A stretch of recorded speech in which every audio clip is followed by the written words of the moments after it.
Welcome to the Encore Audio Archives YouTube channel. I'm Taper Dave, and this is my channel. I've uploaded hundreds of talks here that I've recorded at meetings in West LA, and I've also recorded conventions starting in 2013. I've got a bunch of those up. And Walt and Mary Murray, the original owners of Encore Audio Archives, started the company in the 80s, and Walt recorded Joe and Charlie's and a bunch of stuff down in Vista, California. My sobriety date is June 20th of 1994. I hope you find something you like, so please like and subscribe to my channel and comment down below. If you want to hear something that I don't have or that you don't see, I'll see that I get it. Anyways, take care and have a great day if you want to. Hi, my name's LIA. I'm an alcoholic. My sobriety date is, November 23rd, 1993. And welcome to the Roundup. Happy kickoff. Woo! Hope you have an amazing weekend. Just an amazing weekend. And just to set like your expectations appropriately, in case you don't know, the tradition at the Roundup is that the Thursday night speaker is a past chair. So not a professional speaker, not a circuit speaker. So God's just going to bring out whatever's supposed to come out tonight. So I'm sure the rest of the speakers will think we're going to be great in comparison.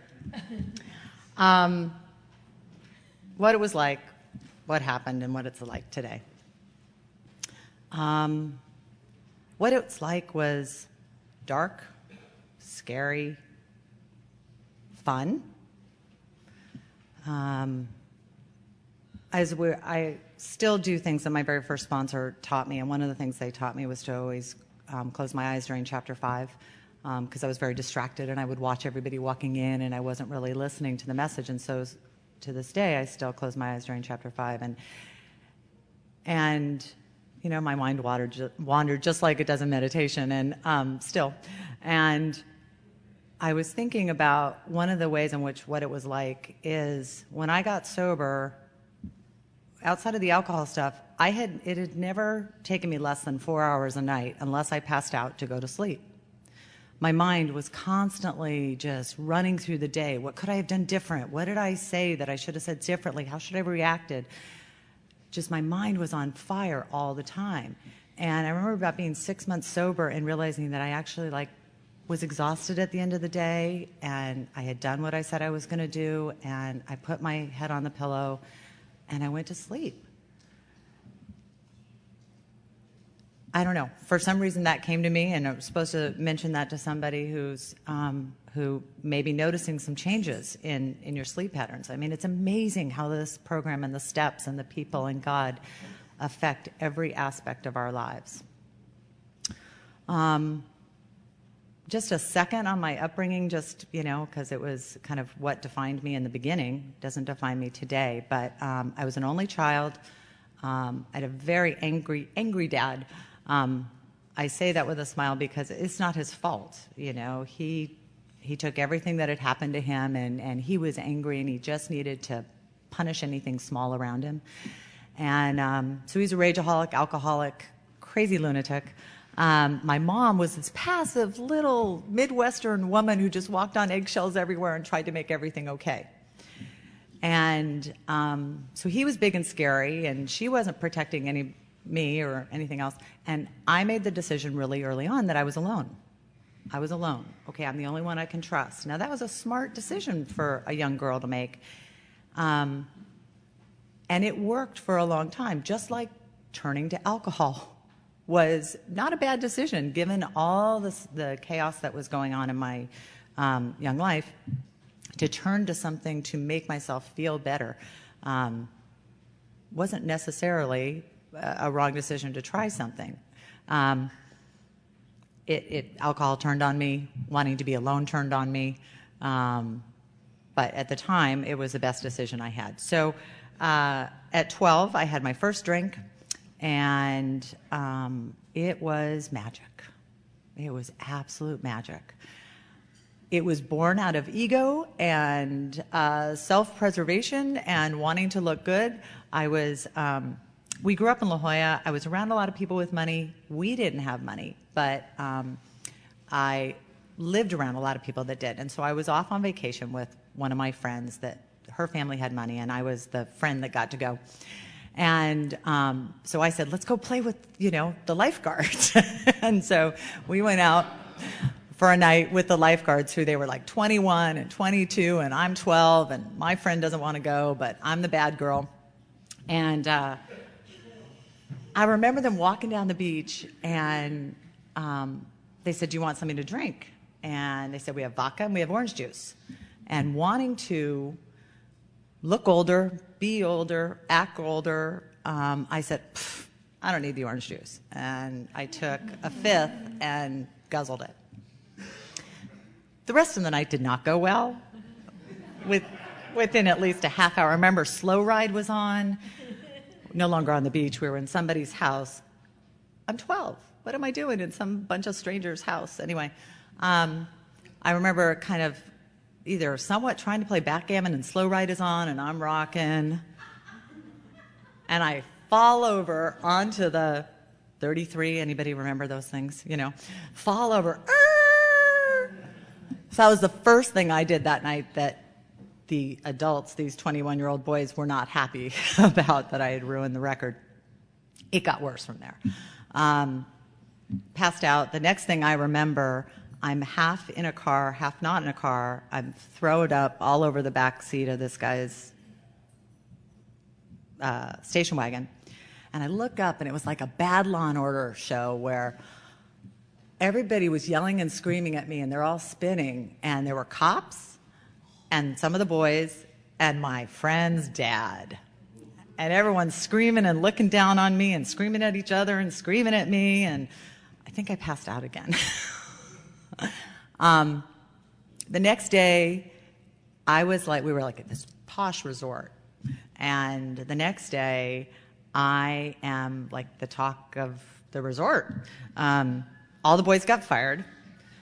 My friend's not speaking to me. Her father's not speaking to me. I'm going to be with these people for 3 weeks. I am so alone inside, not just the outside stuff. And I remember walking out to the beach, and everyone's like, psst, psst, psst, that's her, that's her, that's her, that's her, that's her, that's her, that's her. All I remembered was those first 10 minutes when vodka was inside of me, and I felt tall and I felt sexy. I'm 12, whatever sexy means at 12. But I felt like an adult. I felt a part of. I was one of the 6 or 7 or who knows how many people there were. I felt a part of. And that was a horrible next 3 weeks, to be with people who didn't want you with them. And her father didn't have a clue what to do with me. I'm not even sure he called my mom. I don't remember coming home and having to deal with it. And my dad didn't really want me coming home because he didn't really want a kid. But I went home and I drank every day for the rest of the summer. I chased those 10 minutes. No matter how awful the effects of my very first drink were, those first 10 minutes rocked. So what was it like? I mean, that's the first one. It gets worse from there, I learned how to control some of it a little bit better, So I drank Jack Daniels with Coke. I didn't, But, it just was yucky. It was yucky. But from a very early age, I was if 1 is good, 10 is better. It didn't matter. Some girl at school had an Izod shirt, and I thought she was cool, and so that meant the Izod shirt was cool. And so I said, Mom, can I have an Izod shirt? Okay, we'll go shopping. So we go shopping, and I'm like, I want 1 in every color on the wall. If 1 is good, 10 are better. And that's true today, whether it's pizza or work. It's just, I'm a 1 is good, 10 is better kind of girl. So I was very social, but I was always the leader. And that kept me being with people. I loved people. I wanted to be with people. But my friend, I had friends. always had a couple of really good friends that I really told the truth to. But there was all those periphery people that I'd say, let's go, and they'd follow. And So I kind of got to do the be with people, but be alone. Be with people, but be guarded. And that worked for a really long time. It kept me from getting sober a lot earlier than I should have. And I'm grateful. I got sober at 27. Thank you, God. I know this is AA, but thank you, God, for drugs that brought me to my bottom much sooner than if I had just kept drinking. That's not always true for everybody. My brother started drinking, and in 5 years he was dead. But most of us can drink longer. And so for me, I believe I would have, gone on till 45, or I'm 49 now. Maybe about now, I'd finally be, my liver would be failing, and I might have really asked for help. So I'm very grateful that drugs are a part of my story.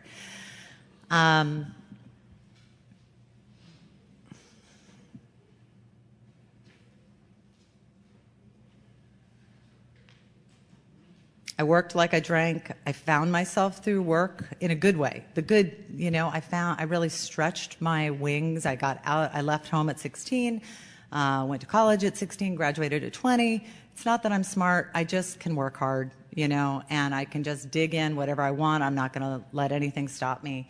And so at 20, I'm out of college. I have no idea what I'm going to do with my life. And I just kind of landed into a career, landed into an industry and found a career within the industry. And I was just the first one there at 6 a.m. and I was the last one who left. And, so people, okay, you're not making any money. We'll just keep you giving more projects. And I was just great. And just give me more, more, more. So I did pretty well. I did well. I did well in corporate America. And got promoted a lot and moved a lot and kept moving every 3 years for the next big job. And I was in LA working for a very big company at 27 as director of sales. And they had, I had a great idea for a new line of business. And they said, that's fantastic. Well, we have no money for it. Can you make it work on like a shoestring? And I'm like, I can do anything. So they said, well, you have no staff. And I said, okay. And just the week before, a specific drug had come into my purview. And I made this conscious decision. Well, I know how I can work 23 hours a day. It's very pragmatic. And it worked for a year and a half. And the truth is, in the last 6 months, I slept once a week, and I ate once a week. I never drank water. I'm still not very good at that, but I slept once a week, and I would pass out once the Chinese finally got delivered on Sunday, and just between the MSG and finally having food in, I would finally sleep for 12 hours, and I'd just get up and do it again. And then it started to catch up with me. 15 years of drinking and having blah, blah, blah, and now doing this really intense 18 months in my addiction. It was catching up with me and catching up with me fast. Meantime, my father is dying an early death.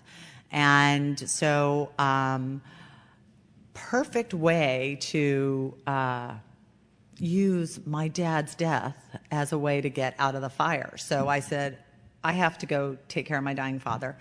And because I knew I was right on the line of either getting fired or going on probation. And they said, okay. And I came back, and I immediately, the first day, I'll tell, this is the kind of liar, cheat, and thief I am. Many times in college, I had cancer. Many times. Many times.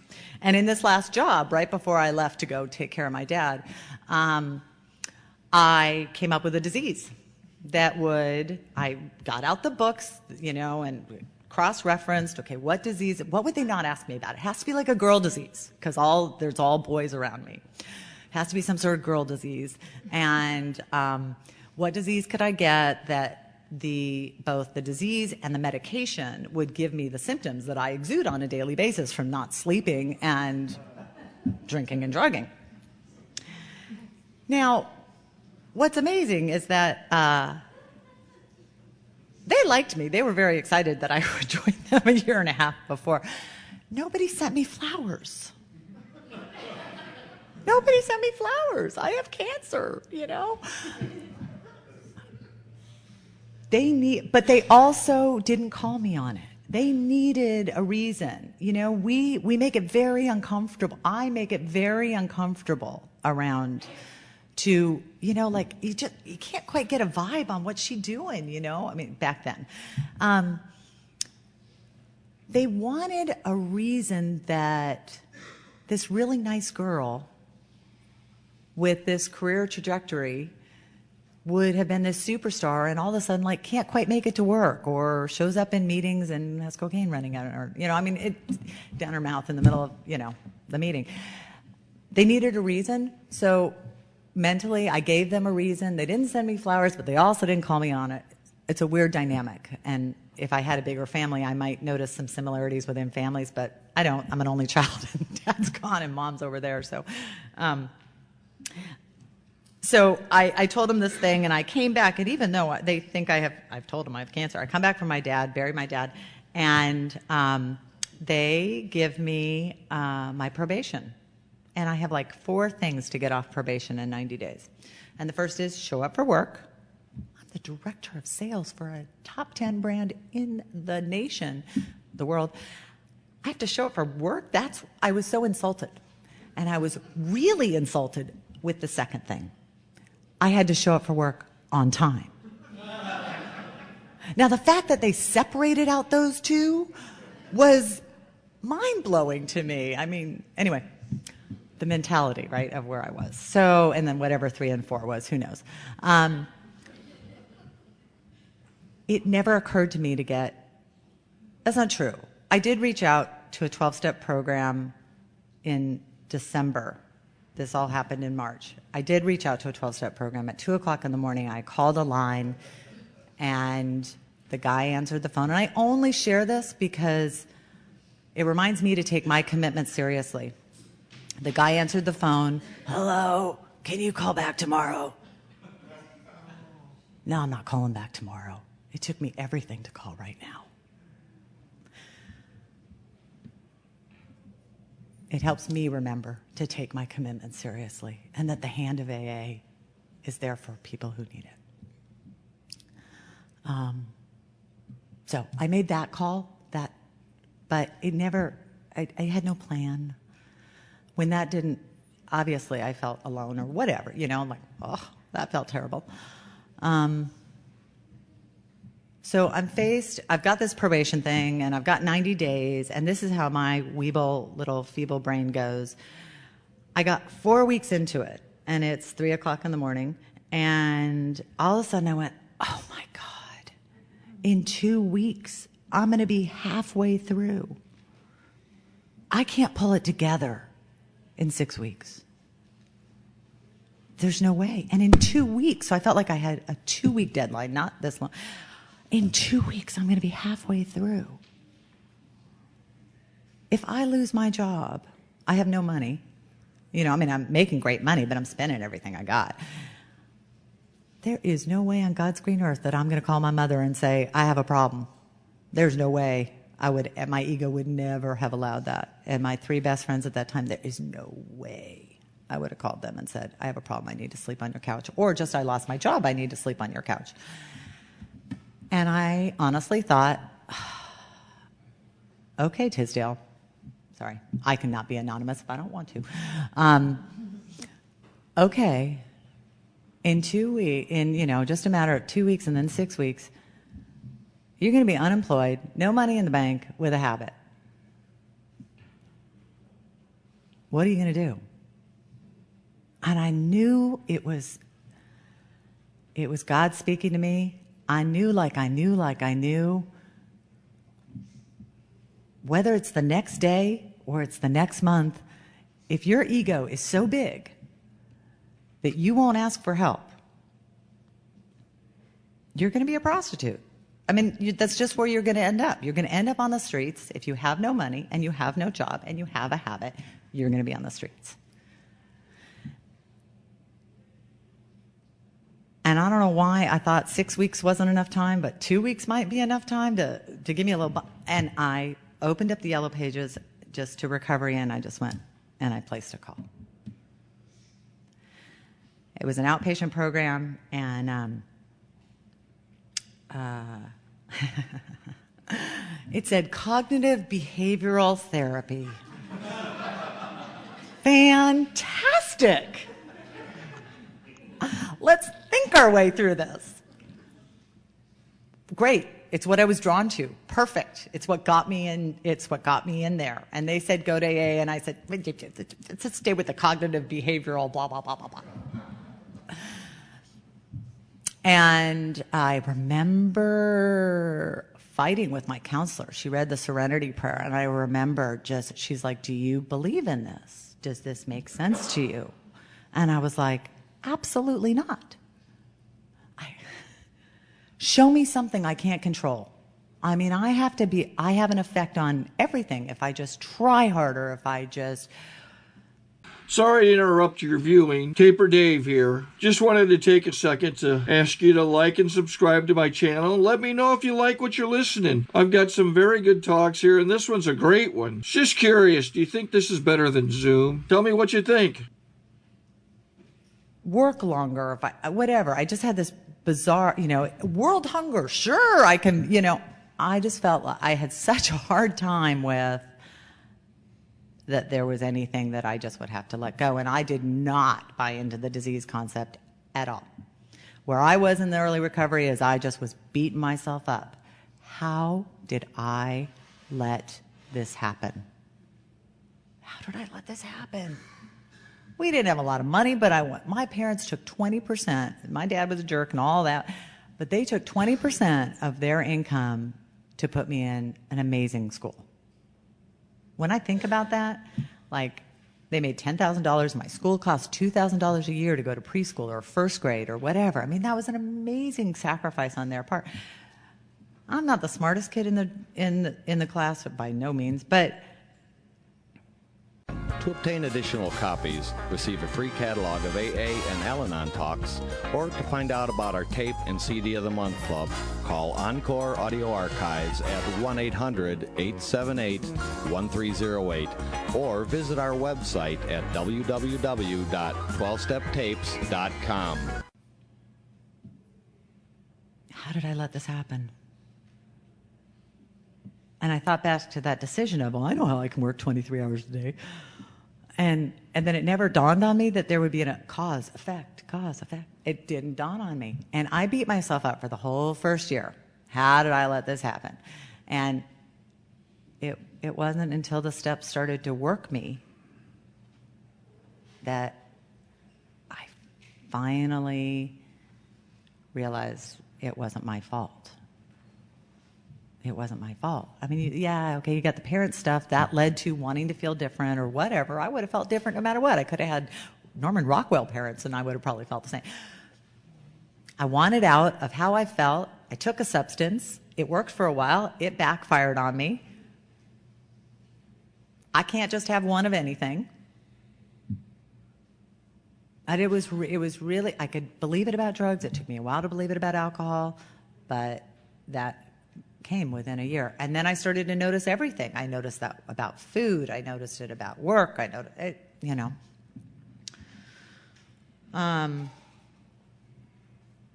So I'm asking for help. I'm in this cognitive behavioral therapy group, and which I make fun of it, but I make fun of the name, not the place. I'm so grateful. So grateful. It was my bridge to AA. And they were telling me to go to AA, I relapsed eventually, and I said, okay, I'll go to AA. I'll do both, but I'll go to AA. And I got a sponsor, and my sponsor told me I had to do 5 things a day. Get up, make my bed. I hadn't made my bed in a long time. I don't always make my bed today, I got to tell you that. But get up, make my bed, get on my knees, ask God, keep me sober. I don't believe in God. I don't care. Ask him to keep you sober. Okay. Go to a meeting. Call me. get on your knees at the end of the day and thank God for keeping you sober. I gotta tell you, making my bed, like 2 weeks, I'm like walking on air. I've made my bed for 2 weeks. Oh my God. The sense of pride that I actually said the prayer even when I don't want to say the prayer. And I was like looking at I don't know about you. You remember like feeling like you're walking on air as you're walking down the sidewalk or something? Something's changing. I don't know what it is. And I'm going into work and I'm like, the cognitive behavioral therapy people tell me that my brain's going to take a while to heal. And it feels like it. It feels like my brain's going to take a while to heal. I don't know how long till I'm going to be right.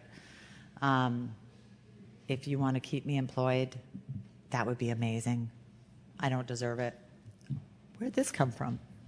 But my heart had already changed in 2 weeks. Even though I'm still mad at myself, I'm still blaming myself, but my heart was already changing. And they said, that's okay. We're not, you just keep doing what you're doing. And I remember those days where you wake up and you had the drunk dream and you think you drank and your eyes are red as if you drank. And I'm walking in, I'm like, I swear to God I didn't drink. Ugh. Anyway. I didn't trust women. I was willing to trust the people at the center, and I trust my sponsor. And I went only to gay meetings, and I had a gay male sponsor because he wasn't going to hit on me, but God bless it, he's not a woman who's going to be able to see through my SHIT immediately. I went to women's meetings, and I thought you were all cackling, little cliquey. Now I could know. I just happened to walk into a meeting, and, they're all friends. They're all friends. And maybe for the moment they forgot the hand of AA, say to the newcomer, come in.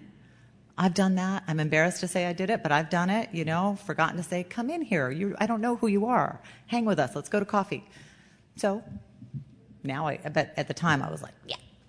I was looking for reasons to confirm not hanging out with women. So I hung out with the boys for 2 years. Loved them. They hugged me. They loved me. They loved me. And then I moved to Florida. And I was just about a year, I was 1 3/4 years sober and for the next big job. And I had gotten into plants in that year. And I had all these house plants, and they would, I haven't thought about this in forever.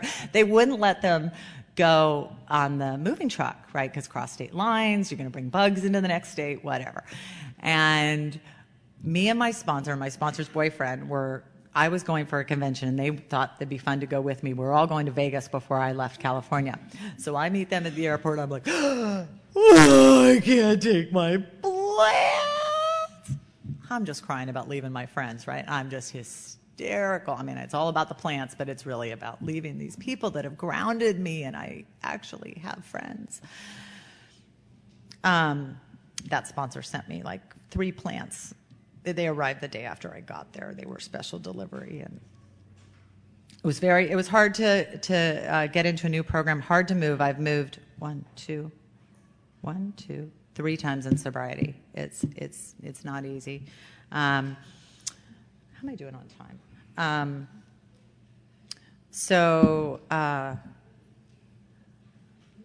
That it was not easy originally. They didn't sing happy birthday and went into the birthday meeting, and there were all these names on the board, and nobody showed up for their birthday. And I didn't get for a while that you put yourself on a list, and you didn't put your name on the birthday list, and they did birthdays once a month, and whatever. It was just all different, and I didn't like it. Liked what I liked. But I found women's meetings. I started going to women's meetings, and then I exclusively started going to women's meetings, and oh my, the women found me. And I finally started seeking God. I had been seeking peace, but I hadn't been seeking God. And boy, that alone thing, the difference between when I moved from LA to Orlando, I'm a year and 3/4 sober, my mom, my mom, came up a couple of days before I left, and I'm packing, and she said, well, can I help you pack? And I'm like, no. And I remember her sitting in my kitchen, and I won't let her lift a finger. Nobody's going to help me. I'm going to do it all myself. If I don't do it all myself, then I owe you, or you didn't do it right, whatever. Fast forward 4 years later, as God has entered my heart through these women, and they love me. I know they love me. And I'm so used to being of service, and they're used to being, that they're like, okay, what can we do? And I'm like, oh my God, the list is really long. And they're like, well, what can we do? And I'm like, okay, show up at 8 o'clock. So I show up at 8 o'clock. I'd be like, here's your list. Here's your list. Here's your list. It felt so good to let people help me. And it was a stark reality of just what another 3 years of growth and God's love could do. I did move to DC. That was a hard lesson. I was in a stage of what I lovingly call spiritually naive. That's not naive for other people. It was spiritually naive for me. I was at a stage in my sobriety where I so got that I didn't know what God had in store for me. It was so fine with me that my ways didn't work, and I don't know what's right. I don't know what's right. And I was so willing to just do the next right thing and just trust.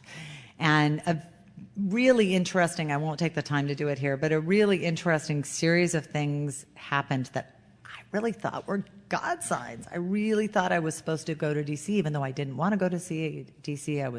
I was ready to leave that industry. I thought I got fired from a job, and that's a whole thing.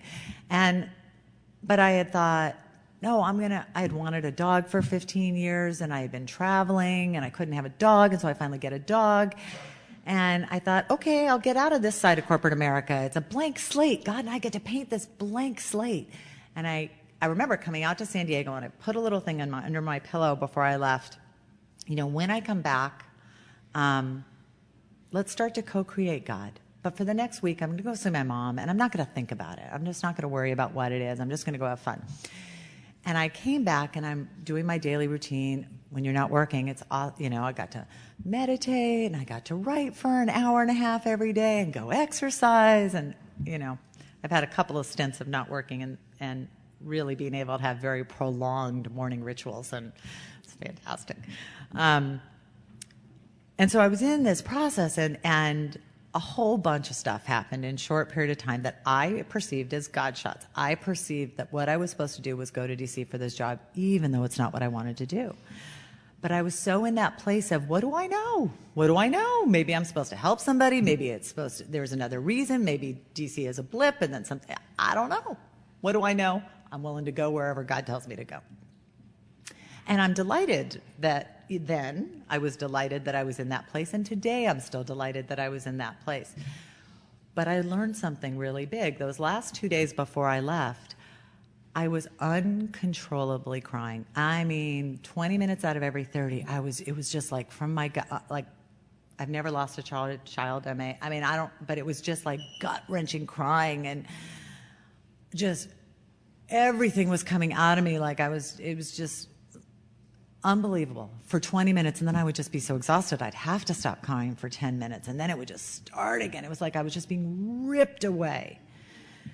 But I kept putting one foot in front of the other.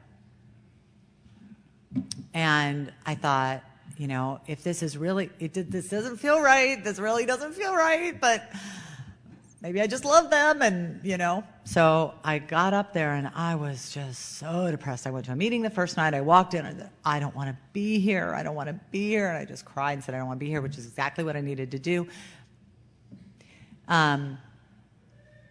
Within like a couple of months where I went into some situational depression.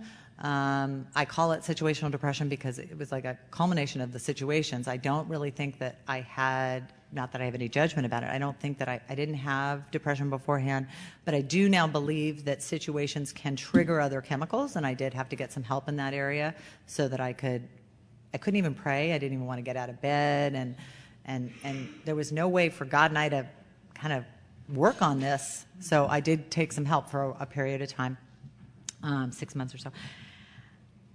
And once I got some clarity, and I said, well, of course I'm not making any changes for a year. You know, I mean, you are where you are. You're just definitely not making any changes. So look at this in a year. And a year went by, and I looked back, and I said, yeah, this isn't right. But I learned such an important lesson. So I'm 6 years sober now or something. I'm like, as long as I'm relatively grounded, I'm a human being, so, you know, relatively grounded. As long as I'm relatively grounded, there's no way that God's will and my will are diametrically opposed. There's just no way. If I'm crying like that, like I'm being ripped apart, God's will is not on the other side of that. But I needed to go through that, and I'm grateful for that experience. I was there for 2 years, moved back here in 2002, never, ever, ever leave again. I got through that phase, but when I got here, I really dove in big time, and tons of service work, tons of sponsees, just super, super involved. You know, I don't know what it's like today. I'll just kind of fast forward there. Well,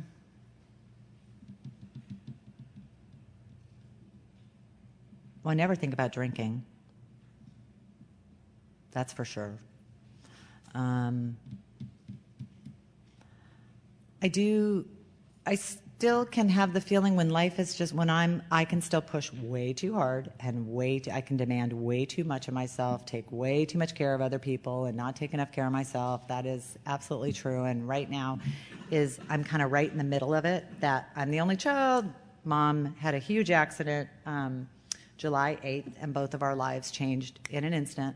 She fell off a ladder, broke 5 ribs, collapsed a lung, and I, for some reason, I don't know why, I have the immediate ability to know what's going to happen 5 steps forward, not just intuition. I'm a planner, I'm a whatever, and I knew as I was driving to the hospital that day, I'm like, okay, she's going to shut down her business within 2 months. She's going to have to sell her house. This is going to happen. That's going to happen, and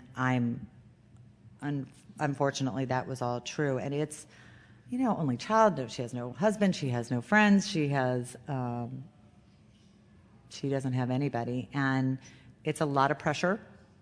And I'm entering into that phase of taking care of an elder. She's better physically now. We're dealing with all the mental and all of the financial changes and stuff and ramifications. She's not happy about it most days. But, you know, probably when you ask me how I am for about the next at least 10 or 15 years, that's going to be one of the, you know, the big things that that my friends will be checking. How are you? Are you being what your definition of a good daughter is, not what somebody else's definition of a good daughter is, what my definition of a good daughter is?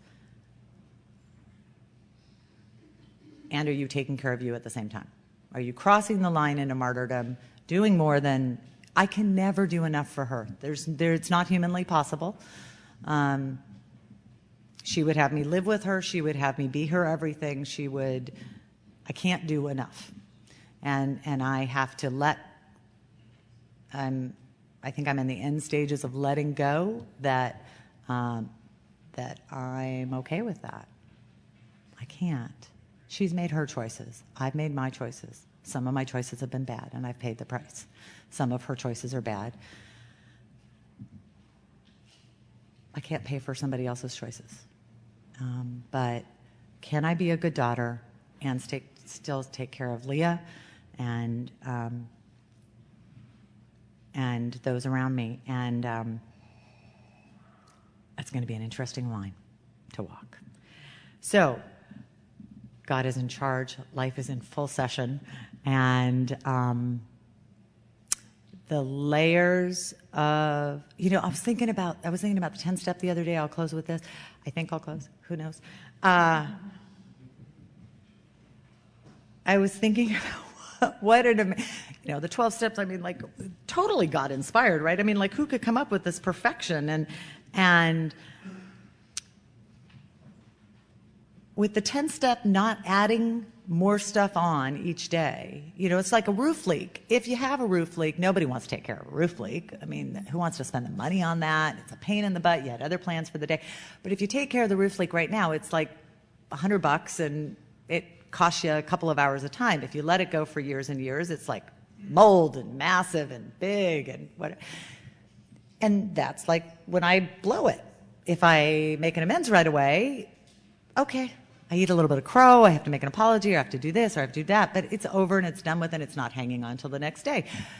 Okay, well, that's pretty much expected, but what an amazing thing. Like, they have us, I walk in with all this baggage from the past, and there's no way I can solve all that in a day, right? That's going to take, I've been here 21 years, I'm making progress.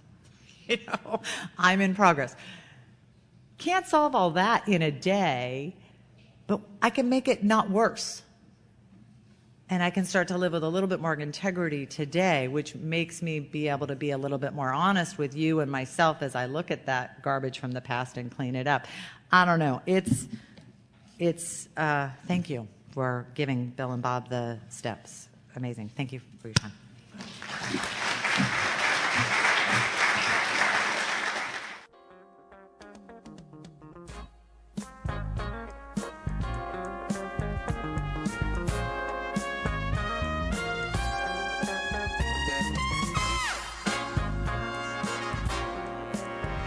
We hope you've enjoyed this recording. To obtain additional copies, receive a free catalog of AA and Al-Anon talks, or to find out about our tape and CD of the Month Club, call Encore Audio Archives at 1-800-878-1308, or visit our website at www.12steptapes.com.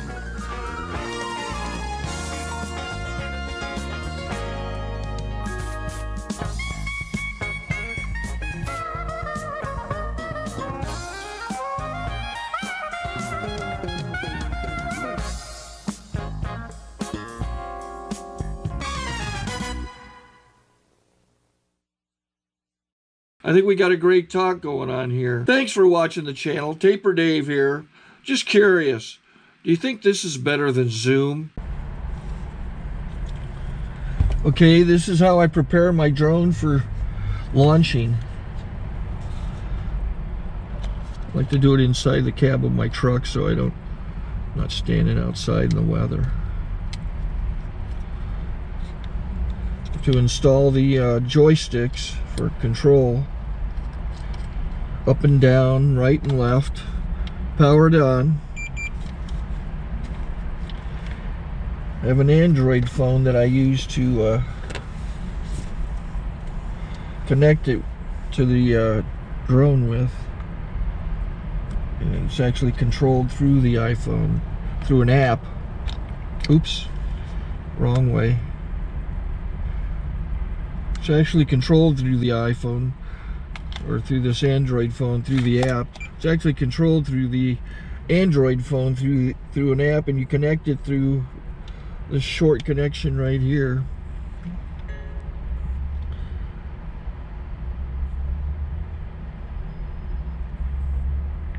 Remote control connected. Remote control's connected. So I pull out the drone. I have to extend the legs, long legs extended first, then the short legs. Remove the gimbal protector. Set that aside, then power it on one short burst and one long burst. I lay it down. So I have to go to calibrate. So the drone's not connected yet.